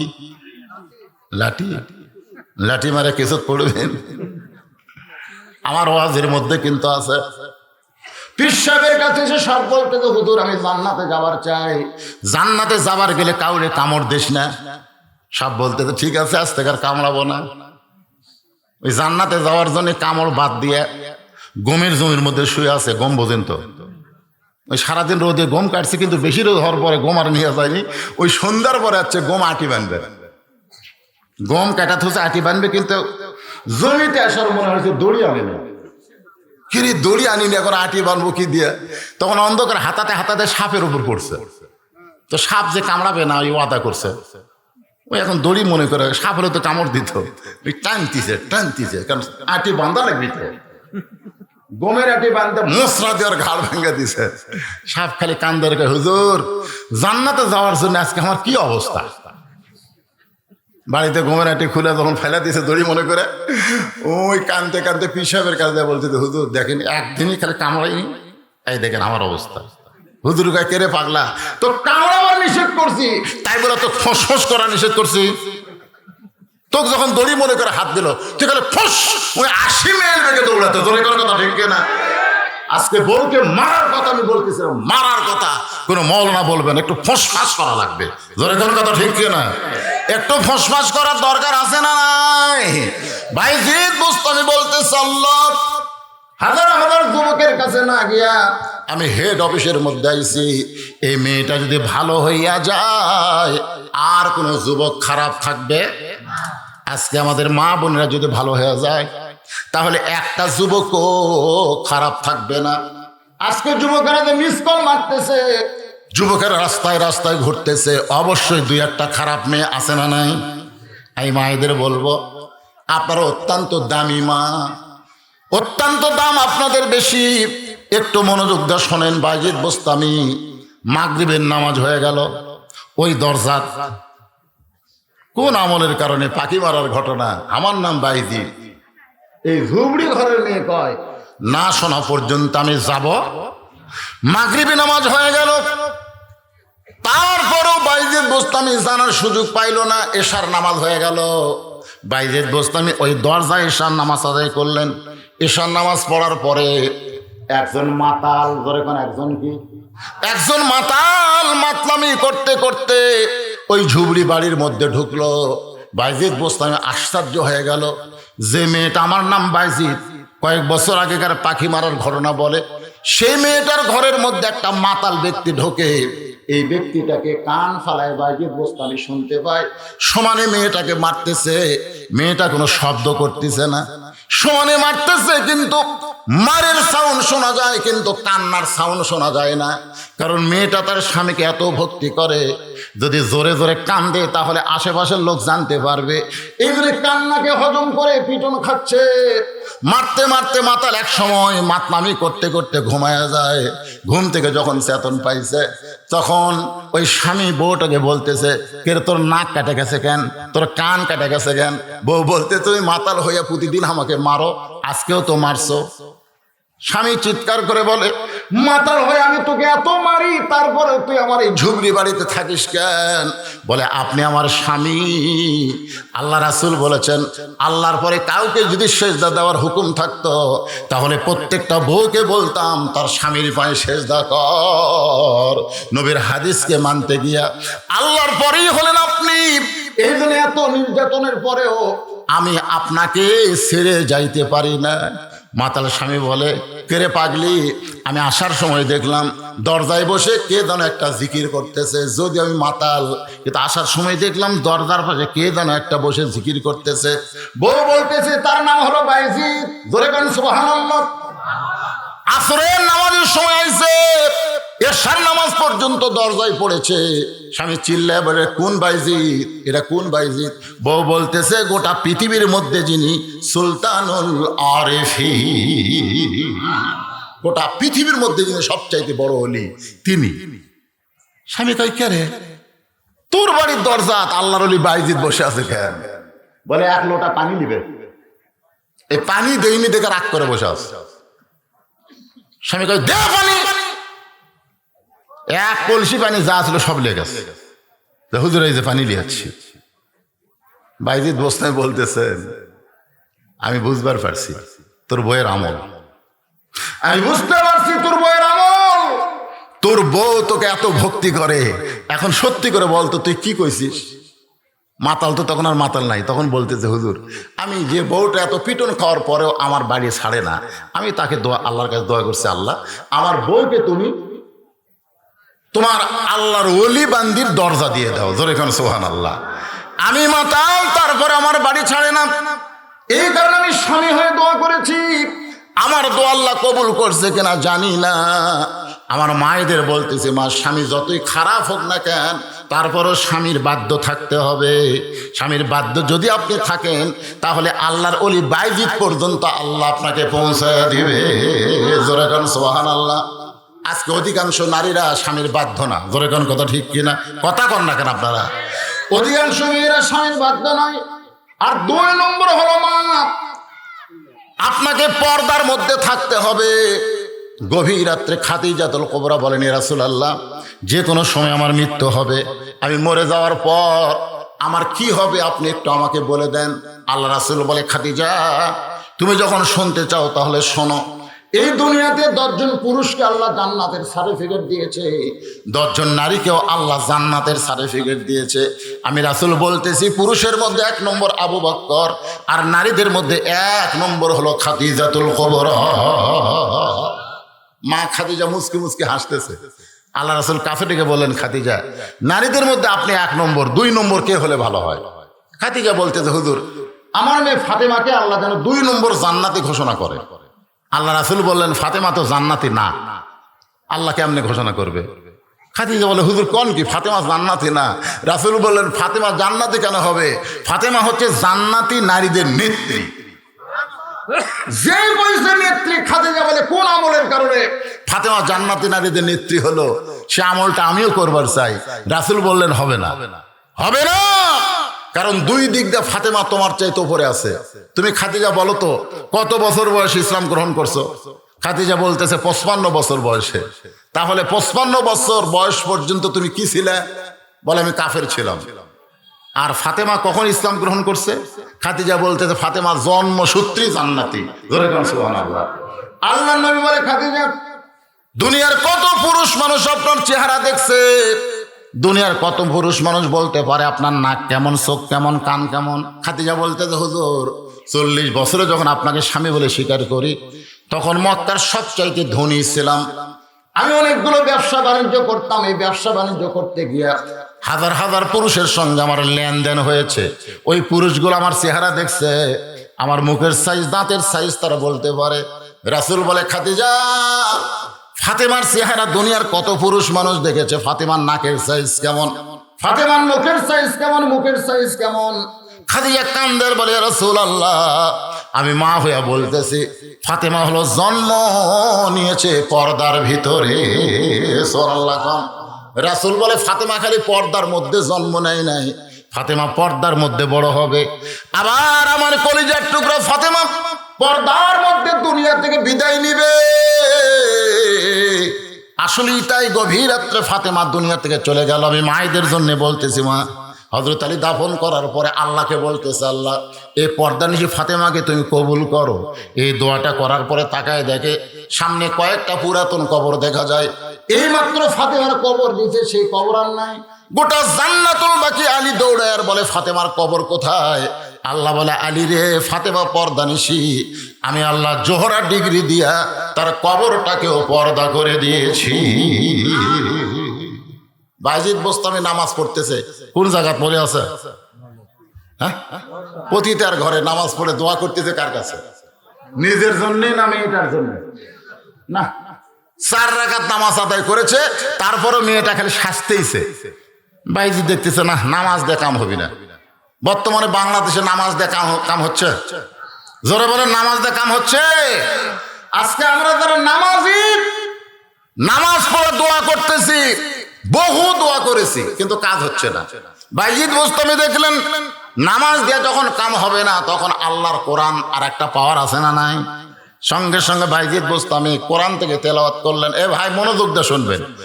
কয়েকটা হাফেজি মাদ্রাসার ছাত্র উঠে গেছে, যাক এই ছাত্ররা বেশি রাত ওয়াজ শোনা ঠিক না, মাঝখান থেকে উঠলো না। কি কর? আমি কিছুই বলিনি, কারণ ওরা হলো হাফেজি মাদ্রাসার ছাত্র, ওরা নিজেরাই একটা ওয়াজ, এদেরকে ওয়াজ শোনার দরকার নাই। আমার নিজের বাবার নামে মায়ের নামে হাফেজি মাদ্রাসা ইতিমখানা আছে, আমি জানি। ওরা যখন রাস্তা দিয়ে যায় ওদের পায়ের তলে ফেরেশতারা নূরের পাখা বিছায় দেয়। জোরে কোন সুবহানাল্লাহ। কারণ ওরা যে কত আমল করে আশ্চর্য হয়ে যাবেন। এই পুচকা পুচকা বাচ্চারা 5 ওয়াক্ত নামাজ জামাতে পড়ে, এমনকি একটু কোরআন শরীফ যখন হাতে নেয় তখন হুজুর বলে কম করে হলো 4 রাকাত করে তাহাজ্জুদে নামাজ পড়ে। যারা ওয়াজের ফ্যাক্টরির মধ্যে আছে তাদেরকে এত রাত ওয়াজ শোনা লাগবে কেন? ওরা চলে গেছে, দেখ কোনো সমস্যা নেই। কিন্তু আপনারা যারা আছেন এই মেন পয়েন্টটা শুনবেন। আমার মা বোনদের জন্য কথা বলতেছে, আপনারা কি বিরক্ত হচ্ছেন? বাইজিদ বোস্তামি এবার আল্লাহর কোরআন হাতে নিলেন, কোরআন তেলাওয়াত করতেছেন। ইন্নামাল মুমিনুনা আল্লাযীনা ইযা যুকিরাল্লাহু ওয়াজিলাত কুলুবুহুম ওয়া ইযা তুলিয়াত আলাইহিম আয়াতুহু যাদাতুহুম ঈমানা ওয়া আলা রাব্বিহিম ইয়াতাওয়াক্কালুন। যখন নামাজ পড়ছে দোয়া করছে মেয়েটা খালি সাজিয়েছে, জোরে কোন কি করছে? কিন্তু যখন কোরআন তেলাওয়াত শুরু করছে সঙ্গে সঙ্গে মেয়েটা বাইজিদ বোস্তামের পিছনে বসে চোখের পানি বের করে বলতেছে আপনি একজন ভালো মানুষ। সুবহানাল্লাহ। আপনি যখন ঘন্টার রেট কত বললেন তখন মনে করেছিলাম আপনি ভুয়া হুজুর। কিন্তু দুনিয়ার কেউ জানে না আমার 240 দিরহাম দেওয়ার পরে আপনি আমার ঘরে ঢুকে নামাজ আদায় করলেন। আপনি যখন নামাজ পড়লেন তখন আমি সাজলাম, কিন্তু দেখলাম আপনি নামাজ শেষ করার পরে কি যেন তেলাওয়াত করতেছেন। ওই তেলাওয়াত আর আমি সহ্য করতে পারতেছি না, যার কারণে আপনার পিছনে আমি ঘন্টা দিয়া বসে গেলাম। ধরে কান সুবহানাল্লাহ। বাইরে বস্তু আমি অ্যাঙ্গেলে দেখতেছি, অ্যাঙ্গেলে, সরাসরি না। সরাসরি কোনো মেয়ে মানুষকে দেখা যাবে না। আপনারা কি মনে করেন আমরা দেখি না? আমরাও দেখি। একবার আমার বউকে আমি বললাম, আমার চাওয়াতো ভাইয়ের বউটা খুবই সুন্দরী, আমি কি সরাসরি দেখতে চাই, এরকম অ্যাঙ্গেলে দেখছি। আমার বউ বলতেছে আপনি আলেম না লুচ্চা। আমি গেলাম কেন? চাওয়াতো ভাইয়ের বউ সুন্দরী, আপনি কেমনে দেখলেন? আপনি নিজের বইয়ের দিকে খালি তাকাবেন, পরের বইয়ের দিকে তাকাবেন না। আমি সেই দিন কান ধরে কইছি, এবার থেকে জীবনে কোনো মেয়ে দেখলে আমার বইয়ের কাছে আর আমি বলবোই না। আসলে আমি দেখবই না, দেখলেও যদি অ্যাঙ্গেলে দেখি বলবো। আমার কথা কি বুঝলেন আপনারা? তো অ্যাঙ্গেলে দেখছে না, কোরআন পড়তে পড়তে এরকম তাকায় দেখে মাথার ঘোমটা টানছে। সুবহানাল্লাহ। মেয়ে মানুষেরা মাথায় যদি ঘোমটা দেয়, ওই মেয়ে মানুষ কোনদিন বুকে ওন্না দেওয়া বাদ দিবে না। যার মাথায় ঘোমটা সে বুকে ওন্না দিবে। ধরে কান সুবহানাল্লাহ। মাথার যদি ঘোমটা দেয় বুকত কি দিবে? কথা কয় না। আজকে আমার মাকে দাফন করা হলো, আমার বউকে বললাম মায়ের জন্য কয় কাপড় তুমি জানো? জানবো না কেন? 5 কাপড়। তো 5 কাপড় কোন কোন জায়গাতে? আমরা পুরুষ মানুষ 3 কাপড়, আর মেয়েদের 5 কাপড় কেন? আর বউ বলতেছে একটা হলো মাথা বান, আর একটা হলো সিনা বান। একটা হলো মাথার দেওয়া, আর একটা হলো সিনার দেওয়া। মেয়েদের জন্য কিন্তু এই 2টা জায়গা খুবই গুরুত্বপূর্ণ, একটা মাথা আর একটা সিনে। এই যে ছেলেরা যে হইচই করতেছে ভাইজান, এই যে ছেলেরা হো হো করতেছে, না না করুক, অসুবিধা নেই, অসুবিধা করতে দেন, কোনো সমস্যা নেই। আপনারা তো আমার কথা বুঝতেছেন। ওরা হো হো পাটি করে দেখ, অসুবিধা নেই। ওরা কি জন্য আছে সেটা আল্লাহ ধরবার পারতেছে না। আর ওরকে ডান কান্দের বাম কান্দের ফেরেশতাতে বেকায়দাত পড়ে গেছে। শালাকের কান্দে থেকে আমরা লেখমো কি রে? কোরআনের ওয়াজ বাদ দিয়ে বেড়া ঘুরতেছে। এরা মানুষ না শয়তান। আল্লাহকে ধৈর্য ধরা থাক, সাইজ মতো মার হবি। তোর এখন কথা ঠিক না? যদি ফুলগুলো হয় অভিমানে ঝরে যায়, আমি মালা গেথে বলো কারে পরাবো, সে যে কেন এলো না, কিছু ভালো লাগে না, কবরে আসো। আমার মাকে নিজের হাতে কবরে নামায় দিলাম, মায়ের 2টা পায়ে চুমো দিলাম, আর চোখের পানি নিয়ে বললাম মা, তোমার মাকে, তোমার পাকে তুমি কি মনে করো আমি জানি না, আমি যত বড় হুজুর হই না কেন, তোমার পায়ের তলে আমার জান্নাত। কি মনে করতেছেন? কবরের মধ্যে নামাই দিয়ে মায়ের পায়ে চুমো খাইলাম। আমার বউকে বললাম 2টা কাপড় কেন বেশি দেওয়া হয়? মেয়েদের এই 2টা জিনিসের গুরুত্ব বেশি, একটা হলো মাথা আর একটা হলো সিনা। সিনা মানে কি? বুক। সিনা মানে? আচ্ছা আপনারা বলেন তো, একটা যুবতী মেয়ে যদি রাস্তা দেওয়া যায়, পুরুষ মানুষ আগে কোন দিকে তাকায়? মুখ, বুক, মুখ, বুক। আর ওই বুকের উপর যদি ওন্না থাকে তখন দেখবার চাও কেন হলো না রে, ঢাকা থসে রে, ঢাকা থসে, দেখবার চাও পারতেছে না। আর এখনকার পরিমণিরা তো এই অন্যায় এরকম ঘুরে এইরকম আছে, পিছন দিকে আছে, হায় হায়, সামনে মনে হয় হেডলাইট বার করে থসে। আর একটা হলো মাথা। সাধু বাড়ির মায়েদের বলতেছি মা, মাথার চুল যদি বেচা খান, মেয়েরা কিন্তু মাথার চুল বিক্রি করে। আপনাকে এলাকায় আছে কিনা? আমার নিজের গ্রামে দেখছি, এলো পলিথিনের বস্তা নিয়ে, কালো রঙের বস্তা নিয়ে বলতেছে চুল চুল। আমি বের হলি মারলো দৌড়, এই থাম, কিসের চুল? হুজুর আমার দোষ নাই, এরা বেঁচে আমি কিনে নেই। আমি বস্তা ফেলে দেখলাম ভাই 1 বস্তা মাথার চুল। কিভাবে নাও? 1 টাকার ওজনে 60 টাকা, কাঁচা 1 টাকার ওজনে চুল দিলে 60 টাকা। তাই বললাম 1 টাকা যদি না হয়, কই ভাই তাহলে বসেন, ওই চুল বসেন, আমি চুলের ব্যবস্থা করতেছি। তখন মুড়ে এক চিরুনি নিয়ে আসে, ওরই সামনেই চুল হাঁচড়া, কেরকার কেরকার চুল ছেড়ে দেখেন তো ওজন হতো নাকি, আর একটু লাগবি ভাবি, দেরি করে আবার তুলতেছি, আবার মুড়ে চিরুনি মেরে চুল তুলে আর প্যারাশুট কিনে দেন, আপনার প্যারাশুট কিনে দেন, ওই চুল বেচা খায়। যে মাথার চুল স্বামীর জন্য পরপুরুষের জন্য দেখা সম্পূর্ণ হারাম। আর সেই চুল লাড়িয়া চাড়িয়া আজকে ফেরওয়ালারা কিনতেছে। সাধু বাড়ির মায়েরা শোনেন, যদি আপনি মাথার চুল বেচা খান, আপনি জান্নাতে হলেও ওই মাথা লিয়া যাওয়ার পারবেন না, মাথা ছাড়া যাওয়া লাগবে। তাহলে মেয়েদের জন্য 5টা কাপড়, মরে গেলে 5টা কাপড়। আমার মা 75 বছর বয়সে মারা গেল, আমার মামা বাঁচা আছে। আমার মামা কইল, হুজুর ওই লাশটা কিন্তু চাদর দিয়ে ঢাকা লাগবে। ঘরের মধ্যে, আমার মাদ্রাসার ঘরের মধ্যে মার লাশ রাখছি, আর সেই খাটনিটা চাদর দিয়ে ঢাকলাম, সেই খাটনিটা চাদর দিয়ে ঢাকলাম। ফেরেশতারা ঘুরতেছে আর বলতেছে, আমার মায়ের জন্য না, অনেক মেয়ের জন্য বলতেছে, আল্লাহ যে মেয়েটা জীবিত অবস্থায় গোটা পাড়া ঘুরিছে, পাড়ার সব লোক তাকে দেখেছে, আজকে মরার পরে 5 কাপড় আবার খাটনি চাদর দিয়ে ঢাকলো কেন? আল্লাহ বলে, ফেরেশতা ওই দেশের নাম হলো বাংলাদেশ। ওই দেশের মেয়েরা বাঁচতে মানে না, কিন্তু মরার পরে মানে। আমি মায়েদের 2টা পা ধরে বলতেছি, মা আপনারা মায়ের জাত, মরার পরে মানে কোনো লাভ হবে না, জীবিত অবস্থায় পর্দা করা লাগবে। ধরে বলেন কথা ঠিক কি না? আর মায়েদের জন্য ওয়াজ করবো না। এবার চলে আসেন, মেয়েটা বাইজিদ বুস্তামির পিছনে বসে বলতেছে, হুজুর আমার নানি হলো পতিতা, আমার মা হলো পতিতা, আমিও পতিতার ঘরের পতিতা, আমাদের গোষ্ঠীটাই এই ব্যবসা করে আসতেছে। আজকে আমার ভাগ্য গুণে আপনার মতো একটা খরিদ্দার পাইছি। সুবহানাল্লাহ। যেই খরিদ্দার ঘরের মধ্যে ঢুকে নামাজ পড়ে, যে খরিদ্দার ঘরের মধ্যে ঢুকে কি যেন তেলাওয়াত করে। হুজুর আপনার তেলাওয়াত শুনে আমি আর সাজতে পারলাম না, আমি মাথায় ঘোমটা দিয়ে আপনার পিছনে বসে গেলাম।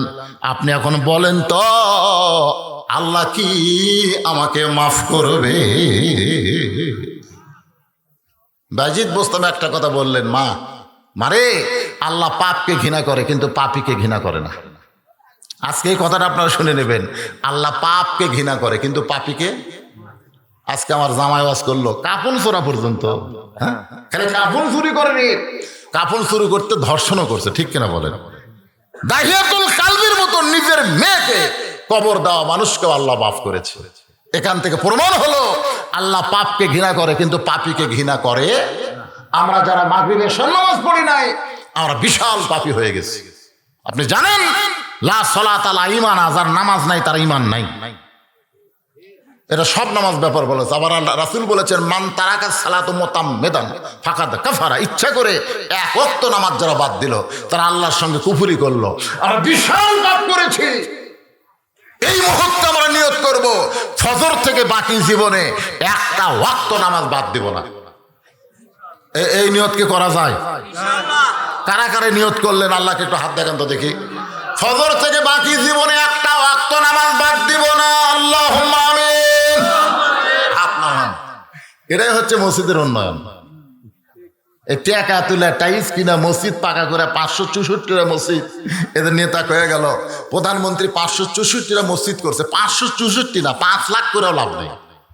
5 লক্ষ মসজিদ করে কোনো লাভ হবে না যদি মসজিদে নামাজই না থাকে। জোরে কোন কথা ঠিক কিনা?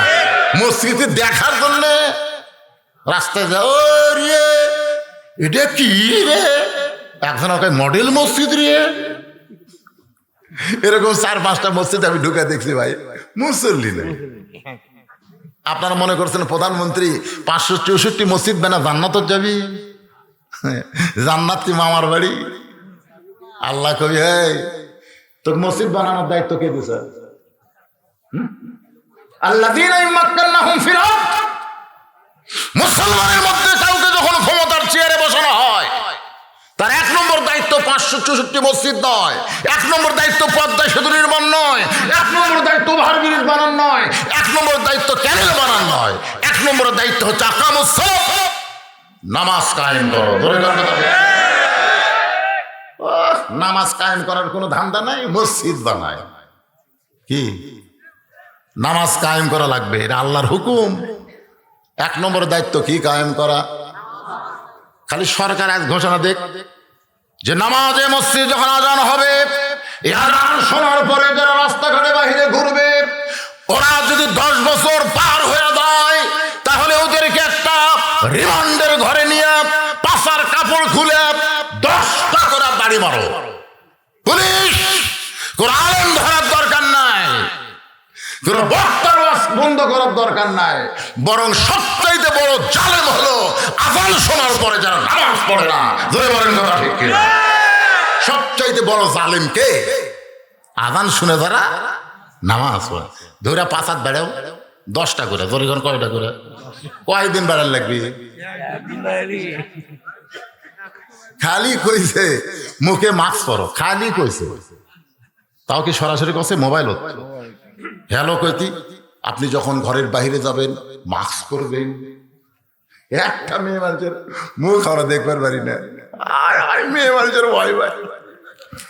আমি কই আল্লাহ রে, 40 বছর ওয়াজ দেয়, আমার 38 বছর হচ্ছে, 38 বছর ওয়াজদেরকে মুখ ঢাকান গেল না রে। এক করোনা সেই মুখ ঢাকলো। তোর এখন কথা ঠিক কিনা? মুখের যদি লাগান না থাকে তাহলে সরকার ধরবি, পুলিশ ধরবি, এই ভয়ে সবাই মুখে মাস্ক দিছে। কি কোন মসজিদের মধ্যে বেশি মুসল্লি ঢোকা চলবে না, 1 ফুট 1.5 ফুট পর পর টানা লাগবে। মনে আছে আপনাকে? চকিদার এসে রঙের দাগ দিছে, এটি একজন, এটি একজন, এটি একজন। কি মনে করতেছে? হায় হায়, অনেক লোক জুম্মার দিনে মসজিদে এসে কয় হুজুর ঢুকবার পারতেছে না। হায় হায়, আহা, তাহলে সরকারের আইনে মসজিদ ঢোকা বন্ধ হয়ে যায়, সেই সরকার ইচ্ছা করলে মসজিদ ঢোকার আইন করতে পারে। জোরে করে কথা কর না কেন? তাহলে সরকার খালি মসজিদ বানাবে আর আমাদের মসজিদগুলো ফাঁকা থাকবে। সরকার আইন না করা পর্যন্ত আপনি আইন করেন। আল্লাহ রাসূল বলেছেন 7 বছর থেকে নামাজের তালিম দাও। 7 বছর। কয় বছর? কি তালিম? কিভাবে নিয়ত বানবে? এখন দেখবেন বুড়ে বুড়ে একটা হাওয়া বুড়ে হাত বাঁধে, মানে ওর বাপ ওর তালিম দেয়নি কিভাবে নিয়ত বান্ধা লাগবে, কিভাবে হাত বান্ধা লাগবে, কিভাবে রুকু করা লাগবে, কিভাবে সেজদা করা লাগবে। এটা 7 বছর থেকে তালিম দিতে হবে, আর 10 বছর থেকে জোর করে নামাজ ধরাতে হবে। কয় বছর? 10 বছর থেকে। এটা দায়িত্ব কি সরকারের না বাপের? বাপের উপরে। তা আপনি তাহলে বাপ হয়ে দায়িত্ব পালন করেন, তাহলে ইনশাল্লাহ মসজিদের উন্নয়ন হবে। গরু জব করে খিলেছেন, সেই খিলেন ভাই, ওই গোস্ত দিয়ে আমি রাত্রে ভাত খেলাম, স্পেশাল খাওয়া। 2000-5000 টাকা দিয়েছে, মনে করছে কি একটা করলাম রে। মসজিদের যিনি সভাপতি, মসজিদের যিনি সহসভাপতি, সেক্রেটারি, ক্যাশিয়ার, তাদের 1 নম্বর দায়িত্ব হলো ইমাম মুয়াজ্জিনের দিকে খেয়াল করা। ইমাম মুয়াজ্জিনের দিকে খেয়াল করা। ইমাম কিভাবে নামাজ পড়াচ্ছে সেই জন্য না, ইমামের হাদিয়া কত এটা খেয়াল করা লাগবে। মুয়াজ্জিন 5 ওয়াক্ত নামাজ আপনি জানেন, তাহলে ফজরের নামাজের আযান দেওয়ার টাকা আপনারা দিয়ে পারবেন না। আমার যদি কোনো মসজিদের মুসলিম গ্রুপ কয় যে হুজুর আপনি খালি ফজরে আযান দিবেন, আপনার মাসে 50,000 টাকা বেতন দেবো, আমি তাও পারবো না। কারণ আমি নিজে আযান শুনেছি, এতনি পাই, নিজের ইচ্ছায় কোনোদিন এতনি পাই না। আল্লাহ রাসূল বলল, বেলাল আমার কাছে আসো। বেলাল কাছে গিয়ে বলতেছে, হুজুর কি জন্যে? বলে তুই না আমার সাথে আধাত খাটো রে। বেলাল বলে, আমি মুয়াজ্জিন, আপনি ইমাম, আপনি লম্বা, আমি খাটো। রাসূল বললেন, দুনিয়ার মতো আখিরাত না, আখিরাতে আমার চাইতে তুই 1 হাত লম্বা হবি। বেলাল বলে, হুজুর কোন কি? বলে, আরে কোন কি মানে? আমার মাথার উপরে তোর মাথায় 1 হাত থাকবে, আমার মাথায় শুধু টুপি থাকবে, আর তোর মাথায় আল্লাহ নূরের টুপি পরাই দেবে। তুই হলে মুয়াজ্জিন। তুই জানিস বেলাল, লাইলাতুল মেরাজে এক জায়গায় গিয়া আমি নবী ভয় পেলাম। আমার ভিতরে একটু ভয় হলো, যে জায়গা জিবরাইলও নাই রে, আমি একলা একলা আল্লাহর কাছে কেমনে যাই। এমন সময় দেখে আমার সামনে কে যেন হাঁটতেছে, আমি ভয় দূর করে বললাম, আল্লাহ আমার সামনে কে হাঁটে? বলে, আপনার আগে আযান যে দেয় সে মুয়াজ্জিন বেলাল হাঁটতেছে। জোরে কোন সুবহানাল্লাহ। সেই মুয়াজ্জিনের কত সম্মান, অথচ বাংলাদেশের মসজিদ কমিটি মুয়াজ্জিনের দাম দেয় না, ইমাম সাহেবের খেয়াল করে না। বাজারের সব জিনিসের দাম বেড়ে গেছে, কিন্তু ইমাম সাহেবের হাদিয়া বাড়েনি। এমন একজন ক্যাশিয়ার বানাচ্ছে, সারা মাস হুজুরের পাশে নামাজ পড়ে, কিন্তু যখন মাস শেষ হয় তখন হুজুর আবার ক্যাশিয়ারের পাশে ঘোরে। এতদিন ক্যাশিয়ার কার পাশে পড়ছে? ইমামের পাশে। আজকে ইমাম ক্যাশিয়ার, চাচা মাস শেষ হয়ে গেল, 2 তারিখ বেতন দিব পারে, তোমরা হুজুর মানুষ, তোমাকে ধৈর্য নেন। ইমামকে, চাচা আমি কি মাসের মধ্যে চাইছি, মাস শেষ হয়ে গেছে, আপনি বেতনটা দেন, আমার বাজার করা লাগবে না। ক্যাশিয়ার বলতেছে, আগামীকাল জোহরের পরে দেখা করিস। যা, ইমাম সাহেব পরদিন সকালে ফজর নামাজ পড়ে বউকে বলতেছে, আজকে জোহরের পরে বেতন দিবি, তোমার কি কি বাজার করা লাগবে চিন্তা করে দাও। একবার বিশাল এক চিন্তা করে দিয়েছে, দুটা ব্যাগ লিছে, লিয়ে জোহর নামাজ পড়ে কেশিয়ারের বাড়িতে গেছে। চাচা বাড়িতে আছেন? চাচি বলতে, তোমার চাচা বগুড়াত গেছে পারে হঠাৎ। ইমাম সাহেব কয়, কে রে, আজকে তো বেতন দেওয়ার দিন। চাচি বলতেছে, আজ না নিলে হবি না, কাল নিও। এত টাকা খাই খাই করো কাবারে। ইমাম সাহেব চিন্তা পকড়ত দিয়ে ব্যাগ হাতত দিয়ে আসরের সময় মসজিদে যায়। মেম্বরের হয়ে ব্যর্থ হচ্ছে আর চিন্তা পকড়ত আছে। আসরের 4 রাকাত নামাজে 2 রাকাত পড়া 3 রাকাত পড়াবার জাতি বলতেছে, বউ কি কয়ে যাচ্ছিস, বাজার করে বাড়ি দিয়ে দেবি। বউ খালি বটি শান দিচ্ছে, তোর ব্যাগ পড়ে আছে মেম্বরের উপর, পকড়ত চিলতে টাকা। ইমাম সাহেব আর এটা কয় রাকাত মনে নেই, ওই 3 রাকাত থেকে 4 রাকাত মনে করে বসে গেছে। ভাই পিছন দিক থেকে ভটভটি আলকা, মানে সারা মাস সুযোগ পাইনি, এখন সুযোগ পাচ্ছে, মারছে তকবীর। পরে ভটভটি আলো গল্প করে, আমি লোকমা দিছি রে। আমি কি জন্য লোকমা দিছে জানেন? আজকে মসজিদের যারা কমিটি, আমি আপনাদের অনুরোধ করে বলতেছি, মুয়াজ্জিন ইমামের দিকে আপনারা খেয়াল রাখেন, আল্লাহ আপনার দিকে খেয়াল রাখবে। গোটা মসজিদ মুসল্লি দিয়ে ভরপুর হয়ে যাবে। হ্যাঁ, এই সম্মানের লোকের সম্মান দিবেন। বর্তমান বাজার দিকে খেয়াল করবেন, আগে যা আসলে এখনো তাই। এইটা করলে হবে না ভাইজান। মসজিদের উন্নয়ন করতেছি, এসি নাই, 3 তালা গোয়েন্দার বলতেছে 2টা হসে আর 2টা এসি কিনা লাগবে। ইমাম সাহেব এটির মতো খাড়াই আছে, ইমামের ঘরের মধ্যে একটা ফ্যান ঘরে বিয়ারিং দাম কারেন্ট লেগে ইমামের রাত্রে ঘুম হয় না, এই ফ্যানের শব্দে এই সালারা এসি কিনবি, ধরে কি কিনবি? এসি না কিনে ইমামের একটা ভালো ফ্যান কিনে দাও। ধরে কথা কন না কেন, কথা কন না কেন? 3 মাস হলে বেতন বাকি, হুজুরের বেতন নেই, এসি কিনবি। ওই মসজিদে কোন দেশের টাইস রে? ওটা বাংলাদেশ, আমরা বিদেশি টাইস দেবো। ছবি দেখা যাবি না, সেই টাইস দিয়ে কাম হবে। রুকুত যাবি আর ঢপ দেখবি, ঢপ ধার করে কেলসা কেলসা দেখবি, ছবি দেখতে মসজিদের উন্নয়ন হলো। ইমাম মসজিদের দিকে নজর দেন, আল্লাহ আপনার দিকে নজর দিবে, মুসল্লি মসজিদ ভরপুর হয়ে যাবে। মন খারাপ হওয়ার পরেও আপনাদের বসার চাহিদা, চারিদিকে মানুষের ঢালার অবস্থা দেখে আমি কিছু সময় আপনাদের সামনে কথা বললাম। বাকি কথা হবে আগামী 4 জানুয়ারি 5ই। সেই দিন আর আমি এরকম মন ভাঙ্গা থাকবো না ইনশাল্লাহ। আজকে জামাইকে গ্যাটিস দেওয়ার কারণ কি? জামাইকে বক্তা আছে, যে কাম হামাক করা লাগতো সেটা আমার জামাই করছে। আর গাড়িতে করে নিয়ে যাচ্ছি, বাদাম চলো, আদায় মাদায় বহু কিছু করা লাগবে। খুব ভালো আজ করেনি, কি কোন ভালো আজ করেনি? আলহামদুলিল্লাহ। কারণ আমার কোনো ছেলে নেই। আপনারা যখন জামাইয়ের প্রশংসা করেন তখন আমার কলজা ভরে যাবে। আজকে আমার শ্বশুর আমার কপালে চুমা দিচ্ছে, আমার শ্বশুর আমার কপালে চুমা দিয়ে বলতেছে, বাবা তোমার বাপ নাই মা নাই, আমি তোমার বাবা হব। মন আমার ভরে গেল, যাক শ্বশুর আমার বাপ হবে, আব্বা করে ডাকি। আমার জামাই ওয়াজ করলো, আপনার তার জন্য দোয়া করবেন। এবং আজকে আমার এই মন ভাঙ্গা দেখে, আমার অবস্থা খারাপ দেখে জামাই আইছে আমার সঙ্গে। আর সেই দিন 4 তারিখে জামাই বক্তা আছে, মাশাআল্লাহ আলহামদুলিল্লাহ। সবাই ইস্তেগফার পড়েন, আস্তাগফিরুল্লাহ।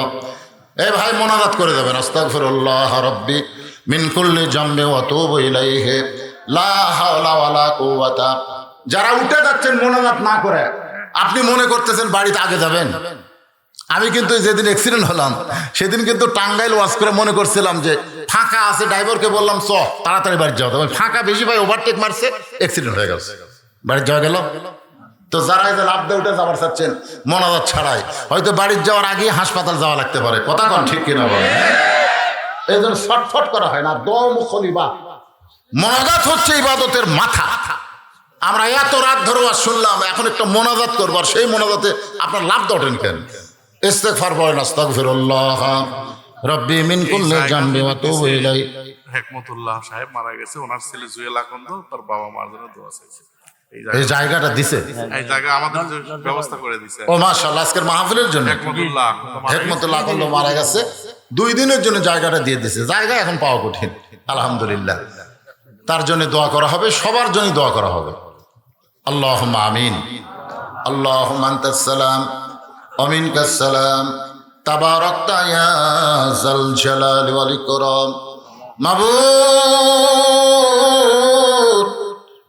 মাগরিবের নামাজের পর থেকে রাত 12:30 পার হয়ে গেল। এ দীর্ঘ সময় পর্যন্ত তোমার পাগল বান্দা বান্দিরা আরামের বাড়ি ঘুমকে বাদ দিয়া কোরআন হাদিসের মহব্বত কলিজার মধ্যে নিয়ে এই জান্নাতের বাগানে বসে বসে কোরআন হাদিসের আলোচনা শোনার শেষে আমি গুনাহগারের সঙ্গে রহমতের দরজায় ফকির হয়ে দোকানা হাত তুলেছে। মেহেরবানি করে আজকের মাহফিল আমাদের সকলের হেদায়েতের জন্যে, নাজাতের জন্যে, জান্নাতের জন্যে কবুল করো।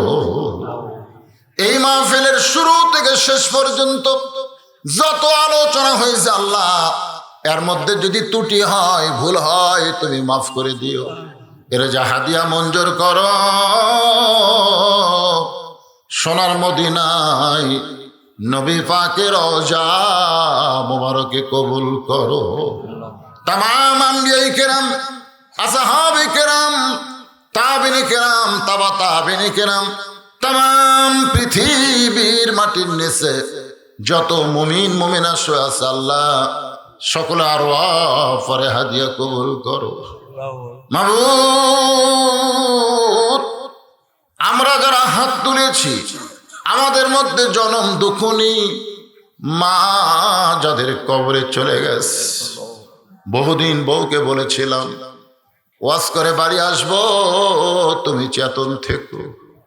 কোনোদিন দেখলাম না। আমার যাওয়ার অপেক্ষায় আমার বউটা চেতন আছে। মা আমার যে ঘরে ঘুমায় ওই ঘরের জানলার পাশ দিয়ে হেঁটে যায়, আমার জুতার শব্দে মা বলে বাজান আমি ঘুমাই নাই। আল্লাহ, মায়ের পা ধরে বললাম মা আপনার কি কোনোদিন ঘুম হয় না? মা বলে পাগল ছেলে ওয়াজ করে বাড়ি আসবি। এইটা জানার পরে মা কোনোদিন ঘুমাতে পারে না। আজকে সেই মা যাদের কবরে চলে গেছে, মাবুদ গো, এতদিন মায়ের দোয়া করতাম কিন্তু মা হারানোর বেদনা আমি বুঝতে পারতাম না, কিন্তু এই মুহূর্ত থেকে বুঝতেছি মায়ের মতন আপন কেহ নাই রে দুনিয়ায়। মা জননী নাই রে যাহার, মা জননী নাই রে যাহার, এই দুনিয়ায় তাহার কেহ নাই। মায়ের মতন আপন কেহ নাই রে দুনিয়া। আল্লাহ তাআলা বাবা যাদের দুনিয়া থেকে চলে গেছে, এতদিন জানতাম বাবা মরে গেলে কি হবে, মা তো আছে। আজকে দেখতেছি বাবাও নাই মাও নাই। আল্লাহ যাদের বাপ অন্ধকার কবরে, দোয়া করি আল্লাহ তাদের কবরকে জান্নাতের টুকরা বানায় দাও। আল্লাহ সাধু বাড়ির জামে মসজিদকে কিয়ামত পর্যন্ত কবুল করো। এই মসজিদের উন্নয়ন কল্পে হাজার হাজার টাকা যারা দান করেছে, এমনকি ব্যাগের মধ্যে রুমালের মধ্যে 10টা টাকা হলেও যারা দান করে দিল, আল্লাহ সকলের দানগুলোকে জান্নাতের বিনিময় হিসাবে কবুল করে নাও। আজকের মাহফিলের সম্মানিত সভাপতিকে আল্লাহ তুমি কবুল করো, সহসভাপতিদের কবুল করো। আজকের মাহফিলের প্রধান অতিথি, বিশেষ অতিথিদের আল্লাহ তুমি কবুল করো। আজকের মসজিদ কমিটির সম্মানিত সভাপতি, মসজিদ কমিটির সহসভাপতি, মসজিদ কমিটির সেক্রেটারি কেশিয়ার, আল্লাহ মাহফিল কমিটির সভাপতি, সেক্রেটারি, কেশিয়ার সকলকেই আল্লাহ তুমি কবুল করো। মাবুদ, আমি গুনাহগার বলে দোয়া ফিরাই দিও না। এই গভীর রাতে এতগুলো মানুষের মধ্যে যার 2 কানা তোমার পছন্দ হয়, এই 2 হাতের বিনিময়ে তুমি দোয়াটা কবুল করে নাও। আল্লাহ জায়গা যিনি দিয়েছেন 2 দিন ব্যাপী মাহফিল করার, কবরে চলে গেছে, তোমার জান্নাতের বাগান করার জায়গা দেওয়ার কারণে তুমি তার কবরটাকে জান্নাতের বাগান কবুল করো। পর্দার অন্তরালের মা বোনেরা, আবিদা সালিহা পর্দার যে কবুল করে মা ফাতেমার চরিত্র দান করে দাও। সাধু বাড়ির উপরে রহমত বরকতের দরজা খুলে দাও। আল্লাহ ফিলিস্তিনের মুসলমানকে হেফাজত করো। আল্লাহ তুমি আবাবিল পাখি দিয়া কাবা ঘরে হেফাজত করেছো, আব্রাহা বাদশারে তুমি ধ্বংস করেছো। আজকে যে ইসরায়েল জাগির থাকার কথা, আজকে তারা মুসলমানের উপরে, মুসলমানের প্রথম কেবলার উপরে যারা আক্রমণ করে, ইহুদি জাতকে তুমি পৃথিবী থেকে ধ্বংস করে দাও। সবাই আমিন কর। ধ্বংসের কথা আল্লাহ বলেছেন, সূরা লাহাব পড়ে দেখেন। আল্লাহ বলেছেন তাব্বাত ইয়াদা আবি লাহাবিও ওয়া তাব, আবু লাহাবের দুই হাত ধ্বংস করে দাও।